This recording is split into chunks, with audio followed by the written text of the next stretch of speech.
Napakaraming nagsasabi ngayon, mga kababayan ko, kaya lang daw ginagawa ito ni Marcos, mga kababayan, dahil gusto niya lang daw idawit ang dating Pangulong Duterte at ang pamilya Duterte. Pero ang tanong dito, mga kababayan ko, kahit ba hindi gumalaw si Pangulong Bongbong Marcos, ang ICI lang ba ang gumalaw? Saan ba ito papunta?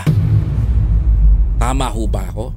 Kung babalikan ho natin, ilang explain na ho natin sa taong bayan, yung tungkol sa PASA administration, yung corruption sa Parmali, yung corruption na ginawa nila, and then umutang ang Pilipinas ng 7.2 trillion pesos na utang, walang napuntahan, mga kababayan ko.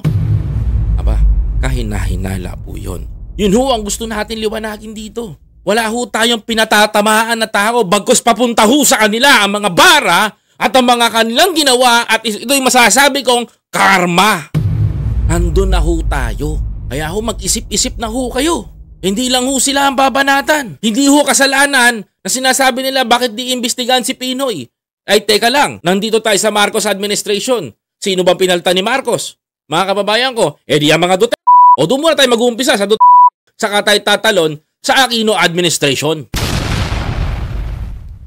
Papunta pa lang tayo sa exciting part. Huwag kayong mag-alala. Nandun na tayo. And surprise yun sa inyo.